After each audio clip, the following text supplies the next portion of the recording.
All right, guys. So we're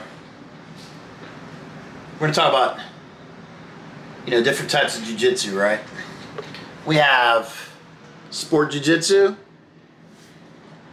We have sport no-gi jiu-jitsu. We have sport gi jiu-jitsu, right? We have self-defense style jiu-jitsu. So most people that get involved in Brazilian jiu-jitsu, aka Gracie jiu-jitsu, right?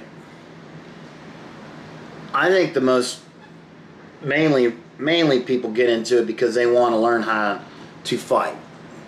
Probably watch the UFC, maybe like me and a couple of the guys I train with. We watched Hoist in the day and we're like, damn, that dude's a little skinny dude. Little Brazilian guy, 175 pounds, 6 something, tall and lanky. And he's smashing guys like, trying to remember some names, Ken Shamrock, what's the big old boy's name? The wrestler from Michigan, Dan Severin. So like, we kind of wanted to do it to learn how to fight. I think a lot of times what happens is we get so caught up in going to tournaments and all that, we forget about in real situations, right? That people can literally punch you while you're grappling, which, I get it. If you're a high-level brown belt, high-level black belt, probably high-level purple belt, you're still probably going to whip the dude's behind, right? You're probably going to whip his butt. Gotcha. I get it. But we can never forget why we started jiu-jitsu. We started jiu-jitsu to protect ourselves. Maybe to protect our family. Maybe to protect, our wife, our girlfriend, whatever. Ourself. I started because I worked in a federal prison, and I'm like, man, I did Taekwondo, which is Korean karate. Did that for 6.5 years. Got my first degree decided black belt under a guy named Master David Burns in, where's he at? Selinsgrove, Pennsylvania. He's now deceased. He passed away. Great guy. And different styles of Taekwondo, like in Southeast Texas, Taekwondo is pretty much a joke.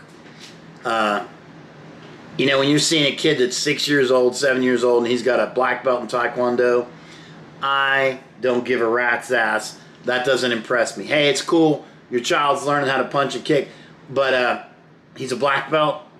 Are you kidding me? He's a black belt compared to a black belt who's an adult? That's ridiculous. That doesn't even make sense.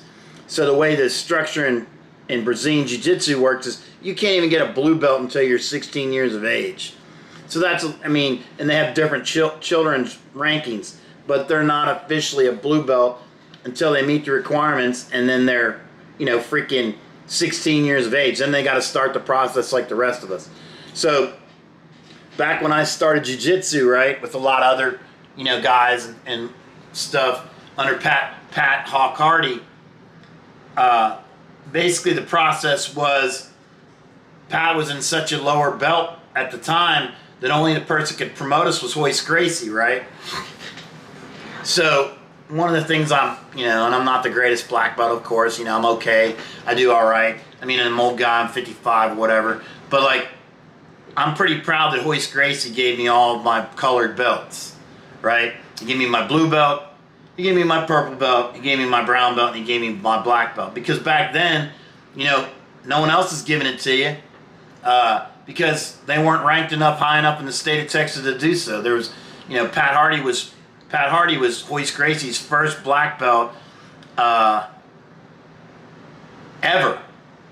Not in the state of Texas, I'm talking ever. So what does that mean? That means he's Hoist Gracie's first. The day Hoist promoted some guys in Miami, Hoist promoted Pat Hawk Hardy first. That's pretty significant, you know what I'm saying? So the lineage of being promoted from a guy like Hoist Gracie under Pat Hardy, under TPC, which is Texas Punishment Crew. We came with that name a long time ago, probably before, everybody got butthurt about everything. Under the Ebarb brothers, Jason and Randall Ebarb. And you know, it's a pretty cool lineage. But the bottom line is most people they wanted to learn how to fight, not necessarily learn how to fight to go, you know, get into, you know, competition in judo or excuse me, Brazilian jiu-jitsu gis and no gis and all this. They wanted to learn how to protect themselves in a real fight. So one thing we got to always remember, guys and ladies, is you got to know when someone's going to punch you in the face when you're on the ground. You need to know how to block those punches. So to me, if you guys are training, and like every once in a while, if you got a guy that you like, your buddy, like I got a couple buddies in class, you know, that I really like to roll with. I like to roll with my son. I like to roll with Nick Lapracina because like we're kind of on the same mindset, right? Who else? Dang. I just said it today in class when I was teaching class. Knew we got a guy in there named Matt. I really like. He's a real good purple belt. Strong. He's got a good grip. He trained under Pablo Silva for quite a while. Great guy. Great personality. Just like Nick. I mean, Nick is a hoot, man. I love Nick. But like certain guys I train. Oh, and the other one is Jake. Big muscle bound Jake. He's short, but he's just strong and jacked, right? But those guys I like to train with, you know, and I always feel bad like my son's there. I'm like, hey man, I got to train with my son. Well, my son's not there anymore. Anyway, the bottom line is you got to have the certain kind of mindset, right? Like to me, most people are into jiu-jitsu because when we first start, not even thinking about all that tournament shit, you know, and that stuff's some badass shit. Don't get me wrong. Like we got guys in our school that are like legitimate bad dudes, man. We got girls in there that are legitimate bad individuals. Like, you know, I'm telling you, we have females in our school that'll whip a guy's ass. It's so impressive. Like, but the bottom line is, generally we do jiu-jitsu at the very beginning to learn how to defend ourselves. So don't ever get away from that. It's super important. You need to know how to defend yourself and do your grappling with punches. So like, let's say like a guy like Jake or Matt or freaking Nick, like I might say, hey, or my son, I'm like, hey, okay, while we're rolling, you know, maybe have your hand open up and then pop me in the head like at 5% so I know, oh, I got to block this punch or whatever.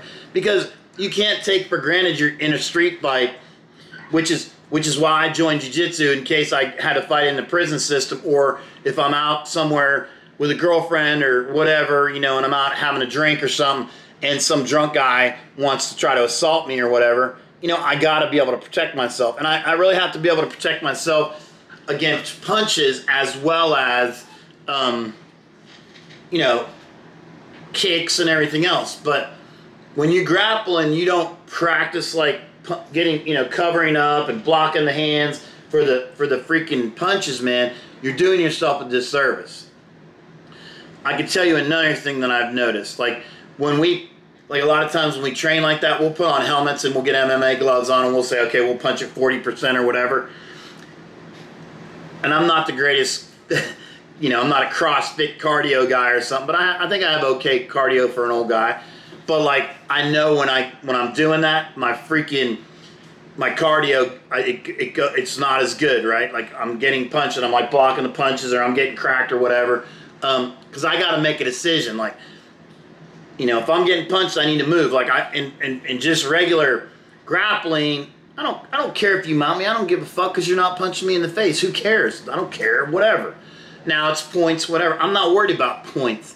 I'm worried about survival, man. And you know, the bottom line is we have to, when we're mounted in a street fight or we're mounted in a law enforcement situation, we need to get the freak out of Dodge, man. We can't sit there and play around and jack around. Oh, well, no, we got to move. So there's like 3 choices. You elbow escape, like we call buck and roll, or some people call it the oompa, or you come out the back door, and which means basically your one arm's reaching underneath your opponent's leg and you're popping him over you, and you're kind of coming out the back door underneath his bottom, where you're kind of on top. Most guys, if they know what they're doing, they're going to spin around and they're going to meet you like this. But sometimes you have the ability to jump on your opponent's back. So you pretty much have 3 choices. Not much else from there. So when you're getting punched, you need to make a decision and you need to act. Because, you know, well, just like whoever, I guess it was Tyson, once start, you know, Everyone has a game plan until you get punched in the face. That's real stuff. And I mean, and I'm not saying I'm Joe's Street Fighter, because I'm not, but I want everybody to realize, hey man, you know, it's serious business when you're out on the street. Like if one of my guys, or not my guys, but one of our students at our school mounts you, and he knows how to keep the mount, and he's punching you in the face, and he's rearing back, you're in trouble. So the whole theory of the mount is what? If you get mounted and the guy's teeing off on you, this is why there's 4 points in Brazilian Jiu-Jitsu, right? He's teeing off on you, punching you in the face. Well, then what? Now you roll to your belly, and what happens? He puts in the rear naked choke and he puts you to sleep. That's why there's different positions in Brazilian Jiu-Jitsu that are stronger positions, right? But people somehow seem to forget that. Don't get me wrong. Like if I'm just rolling, sometimes I'll like be here, like maybe he's got me in, like I'm in half guard, I'm blocking his bicep, and if I'm straight up grappling, I'm like, okay, who cares, he mounted me. But you gotta think about it in real life. If the guy mounts you, or has you in a super dominant position where he can strike you and you can't strike him, excuse me, burping, you're in serious trouble. So that's what kind of differentiates what I would say is regular competition grappling, whether it's gi or no gi, and then more like kind of adding the punches to it for outside on the street or whatever. So you gotta train like that. You can't just assume, oh, well, I'm gonna remember, or I'm gonna know how to do it, because you might not know. So just every once in a while when you're rolling, grab your buddy and say, hey dude, do me a favor. You know, if you mount me, start doing some real light taps to my head so I know I'm getting punched. You know, and don't do it like this. Do it like you're rearing back and you're really punching him. You know, because if you do it like this, or like this, it's not realistic. But if I rear back like I'm fixing to crack him, I mean, that's realistic. So remember, you know, you got it's a martial art. So there's an art to it. Oh, that's cool, artsy, whatever, you know, artsy fartsy. Then you got the competition, which gi competition, you got no gi competition, you got the old school, grab your shirt, you know, do all kinds of self-defense moves. But, and that's good stuff too, but to me, when you grapple, every now and then, maybe once a week, maybe freaking once every 2 weeks, maybe twice a week if you, excuse me, if you really like to do it, Corona, just joking. Get in there with somebody you trust that's not going to kill you, and then, you know, defend those punches, okay? So I'm like I said, I'm no expert in anything.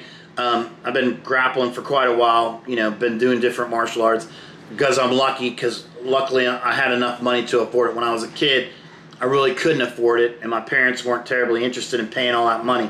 So I'm very lucky that I've been able to do this. And that's one of the things I always try in my mind to separate sport from street. But so I'm not dogging out, you know, no gi or gi grappling that is sport related whatsoever, because, you know, we got guys in our school that are high level competitors, like guys that are going in there winning their matches in Eddie Bravo Invitational, EBI. They're going to like the Pan Ams. They're getting a gold medal in the Pans, or maybe third place or whatever. Some of these, you know, International Brazilian Jiu-Jitsu Federation, they're going in there, they're coming in first, they're coming in third at their weight class. Sometimes they're beat. Hey, I'm not saying any of that is not some great stuff, because it is. It's very impressive. But never forget in your mind, as a fighter, as a martial artist, as a grappler, never forget why you started learning jiu-jitsu or learning how to fight, whether it's Muay Thai, whatever, boxing. And then another thing would be, when all those things, when it all comes together, most martial arts that are real don't look pretty, right? Like, you know, you have a lot of this, and some of them, a lot of, like, you know, all these fancy looking moves. And don't get me wrong, there are some martial arts that are legitimate that have those forms and katas, or, you know, whether you're Japanese or Korean or whatever, you know, different. But I prefer things like boxing, because boxing's not really pretty, right? Now, it's an art form, just like Muay Thai, you know, but it's You know, same thing with grappling. When you really watch a grappling match, unless you know what you're looking for, you're like, what the fuck are these guys? It looks rough. It looks like rugged. It looks like there's no rhyme or reason. You know, people are physically pummeling each other around. The stuff that looks like that is probably the most effective martial arts. Boxing, regular wrestling like collegiate, high school wrestling, Greco-Roman wrestling, Muay Thai, boxing, you know, Brazilian Jiu-Jitsu, freaking Sambo, that's Judo, all that is real gruff and, you know, they're really getting after it. So to me, if you're going to learn a martial art, those are probably the top ones to learn. And I'm promising you, like, there's guys in our school you look at, right? And you're like, man, that dude, he ain't shit. And never underestimate the guy out on the street that does, like, looks like a normal dude, right? You know, you're like, you know, look at this guy. Look at Marcus. Look at Adam. You know, they're little, like, Marcus is not a big man, but, he, you know, you look at him, he's an older looking guy, and you're like, Jesus Christ, like, I'd whip that dude. No, you wouldn't. Like Adam, he weighs, I don't know what Adam weighs. He's probably not over like 150 pounds. I don't know. But if I roll with that dude for 5 minutes, he's a high-level brown belt. He'll tap me out 5, 6 times, like no problem. And I'm fighting as hard as I can. So never. And there's girls there that, you know, if I were to go as hard as I could with them, yeah, I'll probably beat them. But like if I go finesse with them, they're probably going to tap me because they're so freaking good. So the bottom line is never underestimate your opponent. Number 2, always train in the back of your mind for self-defense, right? Always have that in your mind. Hey, man, this might help me save my life. So if you're a police officer, military guy, whether it's special operations or whatever, corrections, if you do not train jiu-jitsu, and I'm not saying like you have to be a black belt or you have to be a brown belt, but if you don't know basic jiu-jitsu, especially being a police officer, you're fucking up, man. You need to sit there and train in jiu-jitsu. Period. I promise you. I mean, because I've seen people use force in these videos online and stuff, and even when I worked in the federal prison system, some of these uses of forces, you're just like, what the fuck? Because it looks like a bad use of force, right? You're like, oh my God, that guy's, they're really, but it's because they don't know what the fuck they're doing. They don't know how to lock him in with the submission hold and make him say, okay, motherfucker, I'm going to, you know, and whisper in his ear, hey, motherfucker, I'm going to break your arm if you don't stop. Or I got you in a rear naked choke, or a short choke, or a Japanese choke, or whatever. And, you know, all this stuff matters, no matter what anybody says. I don't care how big, I don't care how strong you are. Now let me go back and reverse that. Size and strength matter, right? So if you're 125 Brazilian Jiu-Jitsu guy and you're a blue belt and you're fighting a 300-pound muscled up power lifter or bodybuilder guy, excuse me, that doesn't necessarily mean you're going to win that fight. Size and strength matter, but let's add this, right? Let's say you're a Brazilian Jiu-Jitsu black belt, or you're we'll say purple belt, let's say purple belt, and you are physically fit, you got good cardio, and you're freaking getting after it. That makes a lot. Size and strength makes a big difference. So we're gonna talk. We'll have a whole discussion about that some other time. But remember why you started jiu-jitsu. Probably when you first started, you're like, hey, this looks cool. I wanted to learn how to defend myself. Or maybe it's because, you know, hey, look, I don't know how to fight. Well, there's nothing wrong with that. Like you shouldn't have to fight anyway. But it's better to know how to fight and not have to fight than have to fight and not know a damn thing about it. Does that make sense? So, you know, take your training seriously. Every now and then, if you got a partner, say, hey man, you know, slowly go to strike me. Or even better yet, put on some MMA gloves. You can have a helmet. You don't have to have a helmet. I like the helmet. Hell, I roll regular and get black eyes all the time. People are like, you got your ass kicked? I'm like, maybe. Come find out. No, I'm just joking. But, like, so you guys got to add the punches to your training. You know, this, I'm not the first guy to ever say this. It's not like I'm the smartest guy in the world, but I really believe with your grappling training, you need to grapple with light punches. And then if you get really good at it, you need to start adding, you know, not maybe, you know, maybe 50%, maybe 60, maybe 70. If you're going to get into the mixed martial arts realm of things and you want to fight, like we have a pro fighter at our gym, we have a couple, you know, a couple guys that fought amateur MMA, we have a couple pro fighters. Now that's when your training starts getting a lot more involved with that. But never forget, if you're in a grappling situation, whether it's in the federal prison or a prison system, or you're a street officer, you know, police officer, and you end up on the ground, those punches could possibly, you know, guys could start punching you. And if you're not training for that, you're setting yourself up for failure. I mean, I'm just being honest. So take it for what it is. Don't get all butthurt about it. It is what it is, all right? So hopefully this maybe made you open your mind a little bit about getting punched in the face. I mean, I've heard of, my son told me, yeah, there's this guy that trains so-and-so, and he said he likes to get punched in the face because, okay, number one, anyone that likes to get punched in the face is a dumbass. Now, I understand if you say, hey, I like to get punched in the face because it wakes me up and I'm an MMA fighter, and then I know I'm going to fight and I got to get after it. No, I get that. But if you sit there and go, oh, well, I like to get, no, you're an idiot, because no one likes to get punched in the face. I mean, it might wake you up and realize, oh, shit, now I'm going to fight. Let me start cracking this dude. I get that. But don't say you like to get punched in the face. That's just stupid. Anyway, today's October 5th, 2020. Just wanted to discuss the grappling with punches. There's, like I said, there's a bunch of different ways to do it. You put on MMA gloves, helmets, or you can just, like, you know, open palm the guy really lightly. You know, come from out here or whatever, and then that way the guy's like, okay, I got to block that punch. Don't set yourself up for failure going to the street and getting cracked in the face. The other thing is, we're going to talk about, one day we're going to talk about, if you're fighting a boxer, wrestling. If you're fighting a wrestler, punching. Like, that kind of makes up sense. And then that kind of goes on to a little bit of other stuff where punches set up kicks and kicks set up punches. So I talk about that a little bit too every now and then. All right, so we're going to end it. I know I'm jibber-jabbering. It's been like 20 minutes. I get excited about this kind of stuff because that's my interest, more the self-defense of it.